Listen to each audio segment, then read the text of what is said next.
예, 이어서 사회 이슈 보겠습니다. 손수호 변호사가 함께하겠습니다. 어서 오십시오. 네, 안녕하세요. 반갑습니다. 자, 하이브와 민희진 전 대표 간의 분쟁이 지금 이어지고 있죠. 네, 민 전 그렇습니다. 대표 쪽에 서 있는 이 그룹 유진세 멤버 한이가 네, 국정감사에 나오겠다 공개적으로 입장을 밝혔군요. 그렇습니다. 좀 배경 설명이 좀 필요할 것 같아요. 지금 하이브 방시혁 대 어도어 민희진 갈등과 대결이 점점 격해지고 있잖아요. 예. 그런 상황에서 하이브 뉴진스 멤버들이 해임된 민희진 대표의 복귀를 요구하면서 라이브 방송을 했습니다. 그때 아일릿의 매니저라고 보시면 되겠는데 의전 네. 담당 직원이 무시해라는 말을 아. 했다라고 한희 씨가 주장을 한 건데요. 예. 진실 공방이 이어지던 중에 국회 환노위가 국정감사를 진행하는데 이때 직장 내 괴롭힘 관련해서 이 한희 씨를 참고인으로 부르겠다고 했고요. 또 예. 한희 씨가 예상과 달리 나 국회 나가겠다라는 입장을 밝혔습니다. 아, 한류 스타가 국감장에 나오는 풍경이 벌어질지 좀 지켜봐야 될 것 같은데. 자, 그런데 이제 아일릿 측과 뉴진스 멤버들의 어머니들 간에 또 공방이 이어지고 있더라고요. 그렇습니다. 어떤 일이 있었는지를 저희가 알 수 없기 때문에 양측의 주장이 충돌하는 상황을 좀 봐야 될 것 같은데요. 우선 이 아일릿의 소속사인 빌리프랩의 측에 따르면은 당시 이 아일릿의 매니저가 무시해라는 말을 한 적이 아예 없다는 거예요. 그리고 또 다른 지적 부분이 뭐냐면 인사를 하지 않았다라는 부분도 있는데 인사 다 했다라고 주장을 하고 있고요. 그리고 또 이 무시해라고 했던 그 부분이 녹화된 그 CCTV 영상이 삭제되었다는 주장도 하고 있지만 예. 애초에 음성이 녹음되지 않은 것이고 그리고 삭제한 적도 없다라고 주장을 합니다.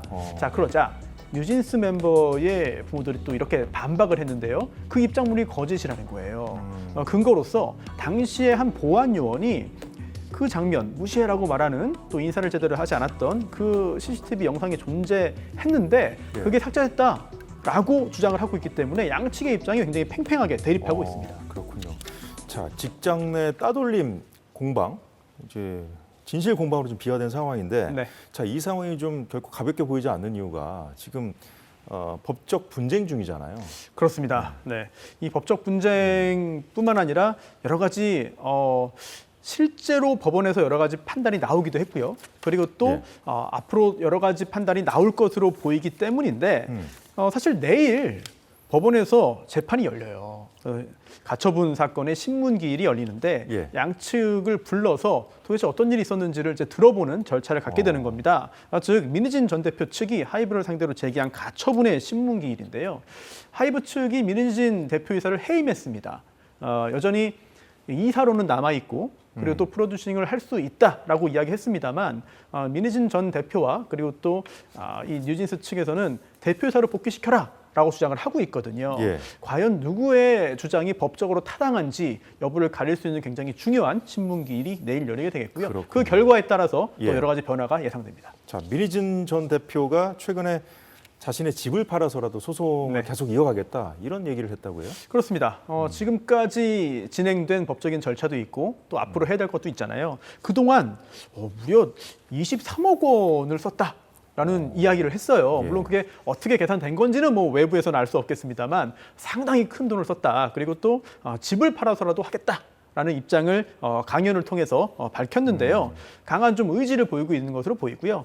다만 상대 측인 하이브 측도 여기서 멈추거나 또는 또 양보하기도 쉽지 않아 보이거든요. 예. 양측의 갈등이 이제는 법원의 판단에 따라서 판가름 나지 않을까 이렇게 예상됩니다.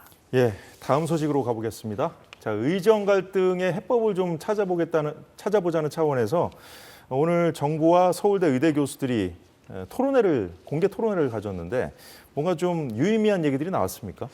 안타깝게도 아직까지 좀 의미 있는 성과가 나오지는 않은 것으로 보입니다. 참 이 문제가 굉장히 어렵네요. 네. 오늘 어렵죠. 주제는요. 의료개혁 어디로 가는가인데요. 사실상 의대 정원에 대한 문제가 핵심으로 이제 보이는 상황입니다. 예. 먼저 정부 측에서는요. 대통령실에 장상윤 사회수석이 참석을 했습니다. 그러면서 2,000명 증원 결정에 대해서 이건 과학적 근거가 있는 것이다.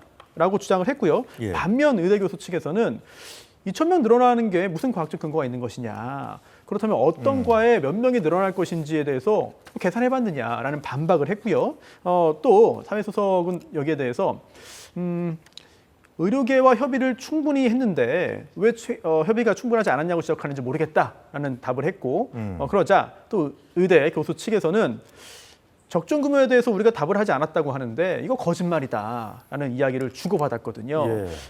현장 분위기만 보더라도 오늘 토론을 통해서 뭔가 좀 결론이 나오거나 아니면 접점을 찾는 것은 아직은 좀 크게 기대하기 어려운 안타까운 상황인 것 그렇군요. 같습니다. 자, 접점을 찾으려면 만나서 얘기를 해야 되는데 네. 지금 뭐 서울대 의대 교수들만 지금 나와서 지금 정부 관계자를 이렇게 만난 거지 않습니까? 네.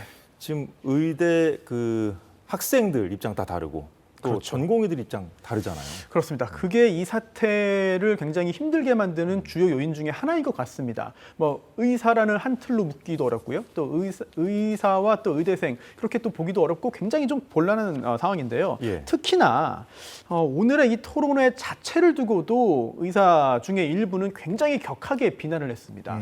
심지어 이적행위라는 표현을 쓰기도 했는데요. 경기도 의사회가 보도자료를 냈어요. 장수석은 의료농단의 주범 중 한 명이다.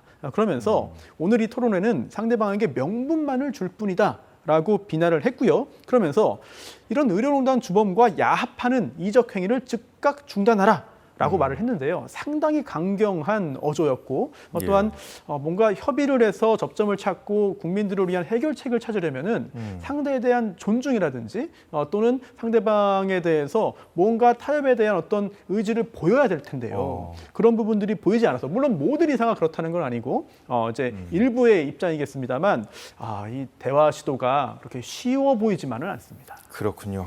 네, 잘 들었습니다. 자, 마지막 소식은요.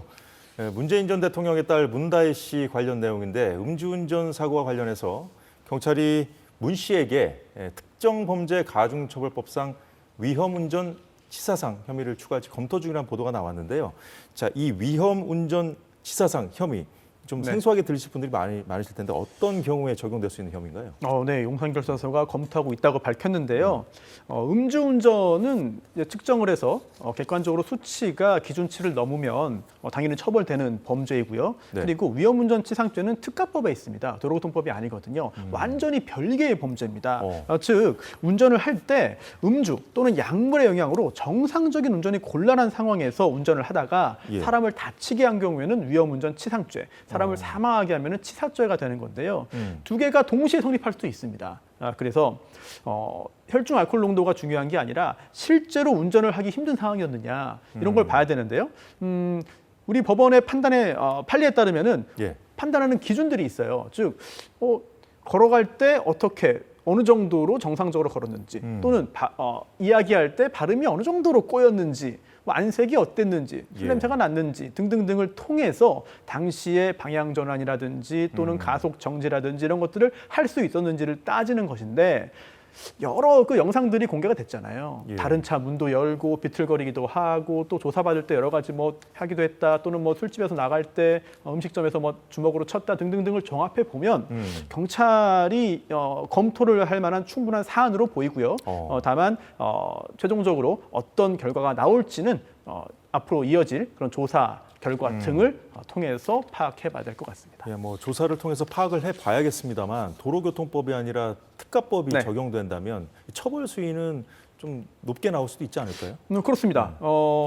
물론 요건을 다 충족해야 되는 전제는 있죠. 그리고 또 이게 치상인데 여기서 상해가 정말 발생을 해야 돼요. 그래서 어떤 결과가 나타났는지까지도 객관적으로 봐야겠습니다만 요건을 다 충족한다면 상당한 수준의 처벌이 내려질 수도 있습니다. 징역형도 가능해요. 하지만 최근 10개월 동안에 벌어진 약 100여 건의 통계를 보면은요, 벌금형은 9건에 불과하고 91건이 징역형입니다. 물론 그 중에 대부분은 집행유예이긴 합니다만 우리 법원이 이 위험운전 치상죄를 얼마나 중요하게 보는지를 알 수 있겠고요. 그리고 또 여러 가지 구체적인 사정을 봐야겠습니다만 한 사례를 좀 비교해 볼 만한 것 같아요. 이게 어떤 사례냐면 작년 6월에 충남 보령시에서 벌어진 사건인데요. 이 사건과 굉장히 유사합니다. 우선 혈중 알코올 농도가 이 사건의 0.149%인데요.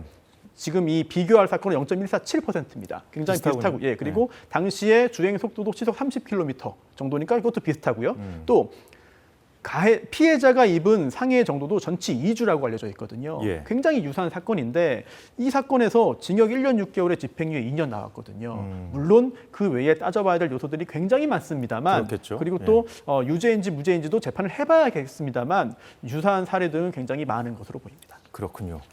자, 사고를 낸 캐스퍼 차량에도 언론이 많은 관심을 가졌었는데 네. 자, 그런데 그 전에 이제 문재인 전 대통령에게 그 전에 양도받은 차가 한 대 더 있습니다. 소렌토 차량이 있는데 이 차량도 상습적으로 과태료를 체납된 사실이 좀 확인됐다고요? 그렇습니다. 과태료를 여러 번 내지 않은 것뿐만 아니라 압류까지 많이 됐어요. 그래서 캐스퍼 차량을 문재인 전 대통령으로부터 받은 게 올해 4월인데요.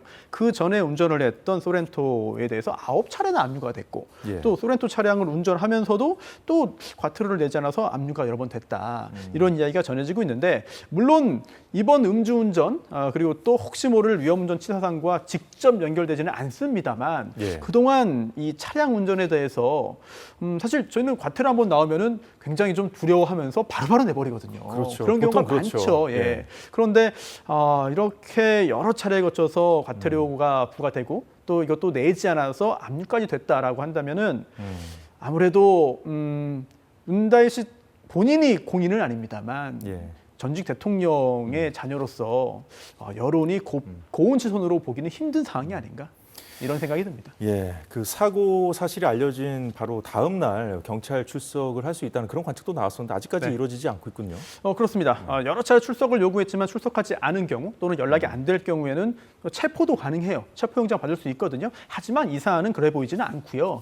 지금 이미 변호인을 선임해서 예. 경찰과 일정 조율 중을 하고 있기 때문에 아마도 원만하게 조사가 이루어지지 않을까라는 생각이 들고요. 다만 중요한 것은 그 조사 과정에서 예. 여러 가지를 물어볼 것 같아요. 즉 신호 위반이나 뭐 불법 주차나 등등등.